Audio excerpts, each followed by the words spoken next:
Olá, muito bem-vindo ao canal Academia e Mercado. Ao longo do mês de fevereiro, nós resolvemos trabalhar com a temática de planejamento 2021 das empresas. E para isso nós convidamos alguns profissionais, especialistas em suas frentes, de atuação, para compartilhar aqui conosco um pouquinho uma análise do que aconteceu em 2020 e como que devemos olhar para 2021. Hoje nós temos a honra de receber aqui o Eduardo Tonus, diretor da Tonus Contabilidade. Olá, Eduardo, tudo bem contigo?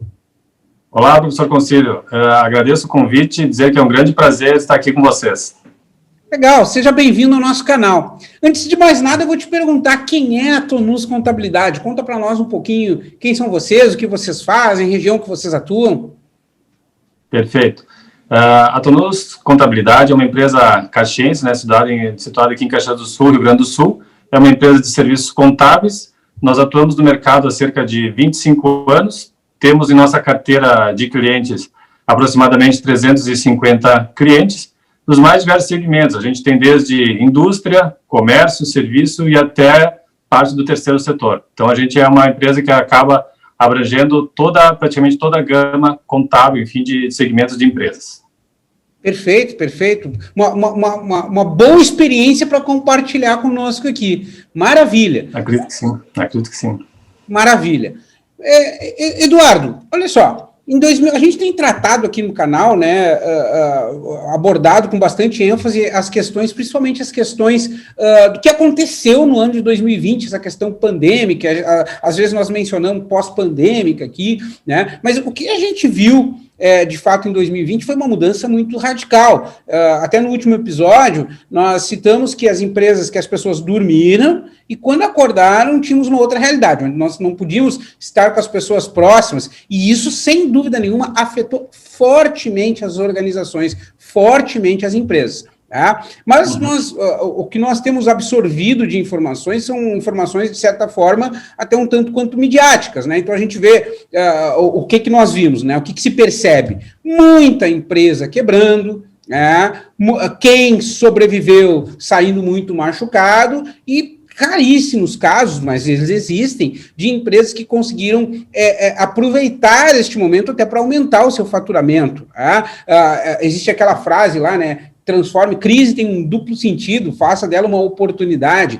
A frase é legal, mas a gente sabe que não é tão simples assim, que não é tão fácil fazer essa virada de chave. Mas nós vimos algumas empresas conseguindo transformar isso numa oportunidade.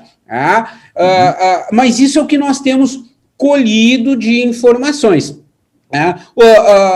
Segundo o IBGE, nós temos algumas informações estatísticas aqui, o IBGE publicou no meio do ano passado, acho que um pouquinho depois do meio do ano passado, uma estatística que fala que de 1,3 milhões de empresas fecharam temporariamente ou definitivamente, e que destas 1,3 milhões, 522,6 mil foram por conta da pandemia, ou seja, de cada 10 empresas, 4 fecharam por conta de pandemia. Além disso, a gente tem tudo que a mídia tem noticiado, os canais de comunicação têm noticiado. Então, a gente vê, basicamente, que foi, assim, um período de transição muito forte, muito impactante e quase que eu costumo chamar de um renascimento comercial, Ou seja, nós mudamos muito a maneira como nós nos comportávamos enquanto organizações para poder sobreviver a este período. Mas nada como conversar com quem, de fato, tem essa visão contábil, financeira, fiscal, o que aconteceu na realidade das organizações. Na visão de vocês, da Tonus, o que aconteceu, de fato, em 2020? Esses números expressam uma realidade? Foi um caos completo, todo mundo quebrou e vai quebrar? Ou seja, o que, de fato, aconteceu em 2020 na visão de vocês? Perfeito. Seguinte, na minha visão, na nossa visão, então, em termos de empresa, o que a gente observou é que nós tivemos que separar justamente o ponto que tu relatou aí. Nós tivemos um primeiro semestre, onde os dados que estão disponíveis, foram muito ruins. Isso, para mim, assim, é o grande lance quando a gente fala em termos estatísticos. A gente sempre tem que se basear. Estou aqui relatando o quê? Justamente falando preciso de números para poder ser prático, enfim, para nós termos uma abordagem ampla do que eu quero falar. O seguinte, Se nós pegarmos o primeiro semestre, comparado ao segundo, nós vamos ter números completamente distintos, né? Isso que é importante relatar aqui, porque números ruins de empresas fechando, a gente sempre teve, a gente já escuta aí dizendo que quantas empresas fecham no Brasil todo ano, fecham, ou seja, mas como fecham, também abrem outras tantas, né? Mas eu diria o seguinte, a gente tem que separar o primeiro semestre de 2020 do segundo, porque conforme nossas observações aqui, foram completamente distintos na prática. Tivemos o primeiro semestre, realmente, tivemos aqui clientes de diversos segmentos, assim, dos mais diversos, realmente quase não teve assim, qual é o segmento que não foi atingido? Pouquíssimos, como tu bem relatou. Primeiro semestre a gente teve pouquíssimos casos de clientes que não foram atingidos, né? Isso eu vou falar, assim, aqueles casos mais específicos, tem supermercados, algo assim, que são aqueles, ou seja, o pessoal continuou consumindo, enfim, né? Não teve restaurante aberto, acabou, então, coisas bem pontuais dentro de alguns segmentos que nesse primeiro semestre ainda se mantiveram bem, mas na sua grande essência, assim, não tivemos um péssimo desempenho. Já da segunda metade, então, segundo semestre do ano, a gente já observou um cenário, assim, já se aproximando já mais do cenário setembro em diante, tá? Setembro, outubro, novembro, dezembro. Ali nós tivemos um cenário já completamente distinto, assim, ou seja, as empresas já começaram a se recuperar, não tivemos mais, né, nenhuma empresa, vamos chamar assim, fechando, outra, ou seja, começaram a surgir novos negócios, novas oportunidades, né, em função de tudo isso, dessas adaptações aí. Então, tivemos novas empresas abrindo, até, vamos dizer assim, um número até interessante, né, diria assim, por estarmos numa pandemia. Então, nós temos justamente separar bem. Nós tivemos um primeiro semestre muito ruim e um segundo semestre que ele já se encerrou com, diria assim, até com certo otimismo, né. Isso que eu pude observar aqui na prática. Tudo bem, não estou falando somente da minha região, mas nós nos pegarmos os dados, justamente, como tenho clientes que atuam em todos os estados, vamos dizer assim, eu tenho clientes, por exemplo, tenho 5 estados ao qual nós temos clientes, então, nesses clientes e são indústrias, por exemplo, tá? Filiais em outros estados. E esses números não se confirmam, não estou falando apenas de Caxias do Sul, nem Rio Grande do Sul, assim, esses dados, justamente, todos mostram o faturamento dessas empresas já no segundo semestre, já ultrapassando algumas barreiras, de certa forma, bem interessantes. Perfeito, Eduardo. É muito bom, por isso que é muito bom a gente conversar com especialistas e quem vê a realidade de fato. Então, eu acho que a gente pode, de repente, separar, né, o ano de 2020 em 2 grandes blocos, né, a metade do ano, um pouquinho mais, talvez, né, porque eu acho que o ápice ali da crise, assim, no momento, assim, de surpresa para todo mundo foi ali em março, né, eu acho que o momento de maior surpresa para todo mundo. Então, talvez o que a gente, tentando fazer uma síntese aqui, tu tá me dizendo, a gente teve um ápice de surpresa, de entendimento, aí todo mundo se desesperou, né, e aí depois o pessoal foi se adaptando, por isso que a gente fala muito, talvez se encaixe muito bem aqui a frase do novo normal, né, ou seja, o pessoal entendeu como é que tem que ser daqui para frente, se adaptou e seguiu, né? Talvez isso, talvez a gente pode sintetizar um pouquinho da visão de vocês como dessa forma, em 2 grandes momentos, sendo um de crise e um de adaptabilidade, é isso? Isso mesmo, exatamente. Essa é a minha visão com relação ao que, de fato, né, os números mostraram para nós aqui, em termos, como eu falei, como temos diversos segmentos, tá? Então, realmente, vai ter segmentos, não, mas no seu geral, vamos chamar assim, eu sempre passo um traço. O saldo final foi muito positivo, jamais se esperava, assim, na sua grande maioria das empresas, um cenário, terminarmos um ano como a gente começou, né? Nós analisamos o nosso primeiro semestre, acho que a maioria dos empresários não imaginavam que nós já conseguiríamos estar, já, tipo, de certa forma, vamos ser adaptados, justamente, né? Foi uma adaptação, eu creio que rápida do mercado. Perfeito.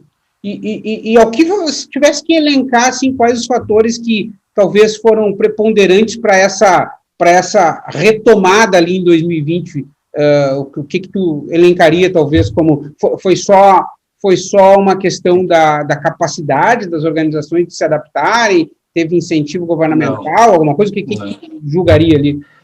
Bem, então, assim, fazendo um raciocínio, vamos lá tentar fazer um raciocínio de ordem cronológica, né? Perfeito. Falando lá, então, como tu bem falou, março de 2020, né? Vou fazer aqui também mais um parênteses, né? Dizer que eu sou apartidário, enfim, né? Eu sou um crítico do governo, mas, de certa forma, me considero uma pessoa patriota, né? Enfim, independente de quem esteja lá, eu julgo pelo sucesso do país, né? Essa é a minha visão de essência, né? Perfeito. Falo isso para quer dizer o quê? Eu acredito, sim, tem muitos críticos que dizem, foi um pouco demorado, mas na minha visão, assim, pouco demorado ou não, de fato, eu acho que o governo colaborou. Ele compareceu, fez o que tinha que fazer, falando o quê? Justamente o quê? Vamos fazer justo dentro desse raciocínio cronológico, né?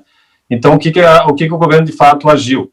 Ele concedeu, na verdade, se for pensar, o auxílio benefício emergencial, que foi subsidiar a folha de pagamento dos trabalhadores. Isso ressalvou, assim, eu diria assim, ó, na prática, assim, eu posso ver tipo de clientes, assim, ó, pouquíssimas empresas no primeiro semestre não aderiram, não pegaram esse auxílio do governo, então, ou seja, isso para mim ressalvou, assim, milhares de empregos. Isso foi o grande fato que conseguiu justamente impulsionar, ou seja, retomar mais no segundo semestre, porque houve, de certa forma, com esse benefício que o governo deu, acabou segurando os trabalhadores, né? Deu um fôlego para os trabalhadores continuarem com o vínculo, vamos chamar assim, para justamente no segundo semestre já ter retomado. Somado a esse auxílio, justamente esses benefícios que foram dados do benefício emergencial da folha de pagamento, então uma coisa, vamos dizer, uma atitude relacionada às empresas, né? O que nós temos que olhar também é o quê? Que foi também o auxílio emergencial. O auxílio emergencial foi algo, assim, que para mim foi tipo o grande balizador, né? Por que acontece? Ele acabou, segundo os dados, né, de maio a setembro, ele botava 50 bilhões de reais na economia todo mês, né? Isso atingiu o quê? Sei lá, diz 66 milhões de pessoas, né?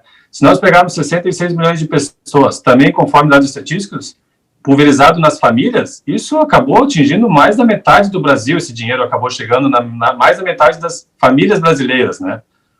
Se nós considerarmos que lá nós temos pessoas de baixa renda, a qual tiveram direito sobre esse auxílio, são pessoas que, de certa forma, elas têm suas necessidades de consumo bastante reprimidas. Quando elas receberam esse auxílio emergencial, elas automaticamente foram para o comércio, né? Começaram a consumir mais, o comércio começou a de certa forma, movimentou as indústrias, por sua vez, também produziram, tiveram que começar a retomar e produzir mais, porque era um dinheiro que, justamente, que eu falei, foi para uma linha muito reprimida de consumo, né? Então, esse dinheiro, justamente, chegou no comércio, o comércio movimentou, a indústria movimentou, então começa a se formar aquele ciclo positivo, né? A economia começa, de certa forma, a se movimentar de forma positiva. Isso dizendo que, justamente, que a gente já vai lá no final, já os dados do IBGE, né? Outubro, novembro, dezembro, nunca se contratou tanto no Brasil, né? Que maravilha. Então, justamente, eu acho que esse na minha visão, foram o grande impulso, enfim, né? Que o Brasil, na parte econômica, né? Por mais que haja críticas, eu vejo que críticas eu acho que, né, sempre vai ter, porque ninguém é perfeito, todo mundo às vezes espera muito mais do governo, a gente sabe, enfim, tudo mais, mas acredito que isso aí, sim, realmente foi o que impulsionou justamente a nós chegarmos no final do ano, já tão, como bem afirmei lá, né, tão já diferente já do primeiro semestre, né? Então o governo, acredito que tenha, sim, sido uma peça-chave nessa recuperação aí. Além que as pessoas se adaptaram, mas se adaptaram, mas também teve uma ajudinha, o governo também foi parte importantíssima, na minha visão, para a superação dessa crise. Enfim, pelo menos para que ela minimizasse e a gente começasse a ter aqueles números melhores já para o final de 2020. Perfeito. E para 2021, Eduardo, o que a gente pode esperar?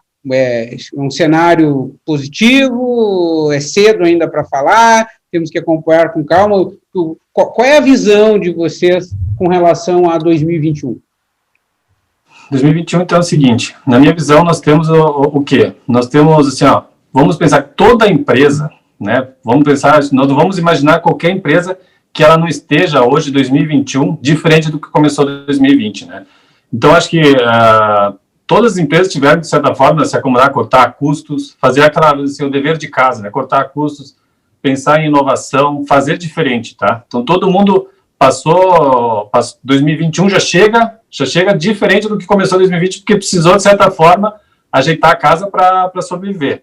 Nós temos aí também outras coisas, eu acredito, na minha visão, sim, que são positivas, que justamente, como eu reforcei lá, aquela questão de mais empregos, né? Então, nós já, lá no final, estamos falando, outubro, novembro, dezembro, tivemos recordes de contratações, o pessoal, automaticamente, se for pegar, eles tendo de fato emprego, vai ter renda, vai alavancar consumo. Nós temos aí também outros fatos positivos agora em 2021, a vacina, que está aí já começando, né? Já estão aplicando vacina.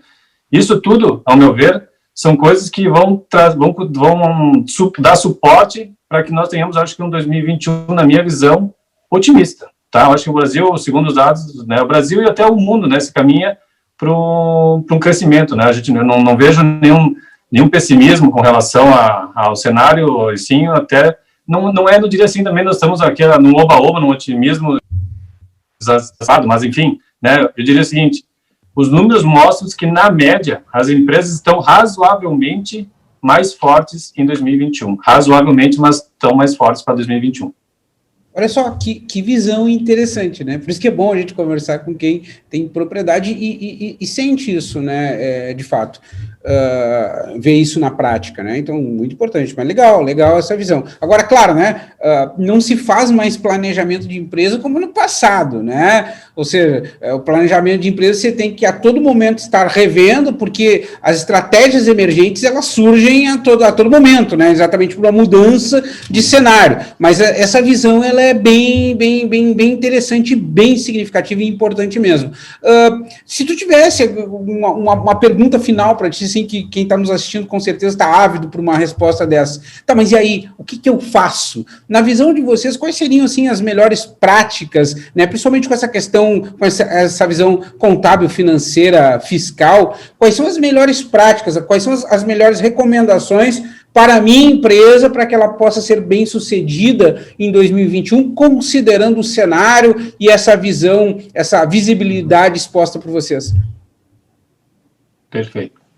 Então, professor Concílio, eu diria o seguinte, né, que eu poderia aqui responder aquelas respostas clichês, vamos chamar que todo mundo está cansado de escutar aqui, né, que tenhamos, vamos olhar para dentro de casa, vamos enxugar, vamos inovar, todo mundo fala muito em inovação, tá, ok, né, inovação. Eu diria assim que na minha visão, o grande lance, né, é fazermos micrometas, porque justamente a gente está num cenário que a gente não consegue hoje planejamento de longo prazo, porque a gente não sabe hoje, com esse cenário ainda pandêmico, para onde é que o mundo vai caminhar, como é que ele vai se comportar, a economia o que vai acontecer, né? Nós temos grandes movimentações no mundo, né? Nós estamos no mundo, é uma questão que não atingiu justamente o Brasil, o planeta inteiro está envolvido nessa questão.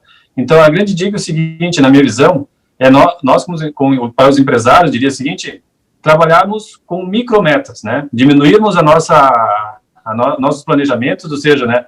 Temos metas mais curtas, de médio prazo, né, não mais de planejamento tão longo prazo, para justamente não se surpreender, né, para a gente não ter surpresas, ser mais facilmente, a gente consiga mais rapidamente se moldar conforme vai avançar a nossa economia, né. Não temos hoje, que nem eu falei, reforçando micrometas. Se nós trabalharmos toda a empresa com micrometas, aos poucos, galgando-se dessa forma, acredito que seja o essencial para a sobrevivência, né, para que a gente chegue, vamos lá, olhar 2022, realmente, antes eu fazia o planejamento, quando a gente sempre tem, as empresas costumam fazer, né, o seu planejamento estratégico, longo de 5 anos, né, ou 10 anos, onde é que eu quero estar e tal.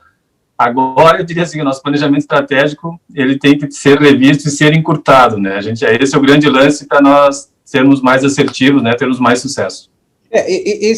Inclusive esse fator que tu citou é muito importante, né? Essa questão de, às vezes é o mais do mesmo, né? A gente pergunta assim, o que eu faço para esse ano, o que eu devo fazer? E a pessoa corta custo, aumenta a tua eficiência, né? Inova, né? Como se fosse assim. Um fator até muito interessante a gente citou inclusive na última entrevista, é que antes, por exemplo, desse impacto pandêmico aí do ano passado, a gente via muita empresa dizendo assim, eu pratico isso, eu faço isso, usando palavras poderosas, conceitos, e aí quando veio a crise, tu teve que dizer o seguinte, bom, agora eu tenho que botar isso na prática, se eu tenho isso, e aí, a gente até citou no programa passado, muita empresa penando para botar um Excel no ar, para o teu colaborador trabalhar remoto. Então, essa análise, essa visão, realmente ela é muito importante. E a gente aqui do canal Academia e Mercado, a gente tem esse papel de tentar ligar a academia com o mercado, ou seja, trazer conceitos, né? Ou seja, nem 8 nem 80, ou seja, trazer conceitos e embasamento científico e tentar ligar isso com a prática, né? Ou seja, mas nem sem planejamento e nem totalmente aquela coisa só, né, num mundo conceitual maravilhoso. Então, a grande sacada é tu conseguir juntar estas coisas, achar um ponto de equilíbrio que tu consiga ter um planejamento, mas que ele seja frequente, que ele esteja muito ligado com a questão prática. Eu acho que vai muito de acordo com o que tu colocaste aqui. Concorda, Eduardo? Concordo. Porque eu já vejo bem você fortalecendo sempre que na prática, né, assim como assim, quando a gente trabalha com as empresas com planejamento estratégico, seja de que hipótese for, tá? Todo mundo de alguma forma tem algum planejamento, né? Enfim, então a gente sempre pensa assim, nós vamos pegar e vamos alancar, vou continuar mantendo o meu planejamento estratégico na sua essência, seja na sua ponta. Eu planejei fazer isso, então não vou olhar o mercado hoje, não permite, né? Porque nós não temos uma visão, lembrei, a nossa visão hoje tem que ser mais enxuta. Então, assim, quando esses micro passos, ou seja, nossas micrometas, né, reduzindo isso, acredito que a gente vai ter mais sucesso, porque a gente não vai justamente, aquela coisa, não vou teimar, eu vou fazer até aqui e vou dar uma olhada, vou subir vou galgar mais um andar na minha escada e vou dar uma olhada. Eu acho que é isso aí a grande sacada, na minha visão, para que tenhamos um 2021, né, pleno de sucesso, que a gente consiga se mudar e ir largando, apertando, puxando a corda e afrouxando a corda conforme o mercado vai se movimentando. Perfeito, Eduardo. Eduardo, sensacional conversar contigo. Como eu digo, nada como a gente conversar com pessoas inteligentes, com pessoas que têm a vivência prática, né, do que aconteceu, ou seja, sentiu na pele, né, de fato que aconteceu as coisas ruins, as coisas boas, e isso consegue aguçar a visão de uma forma mais realista, né. Então, a gente, enfim, gera um valor extremamente agregado. Eduardo, a gente gostaria de te agradecer pela disponibilidade de vocês, de estar aqui conosco no canal, né, e deixar as portas abertas para que vocês voltem aqui, façam daqui a casa de vocês também. Muito obrigado pela disponibilidade, Eduardo. Tá, valeu pelo seu conselho. Eu que agradeço, sinceramente, fiquei muito lisonjeado com o seu convite aí, e as portas também, vou dizer assim, estão sempre abertas aqui na minha empresa, né, aberto para o canal, sempre que eu puder colaborar, estou aí. Perfeito. E aí, gostou da conversa? Polêmica, né? Vários pontos polêmicos, né? Que a gente acaba discutindo, né? Enfim, se gostou, dá aquela curtida, aquele like. Se tu não está inscrito no canal, clica aqui embaixo, aqui no cantinho inferior, tem ali, te inscreve no canal e principalmente nos ajuda a divulgar o canal. Tá bom, pessoal? Nos vemos no próximo episódio.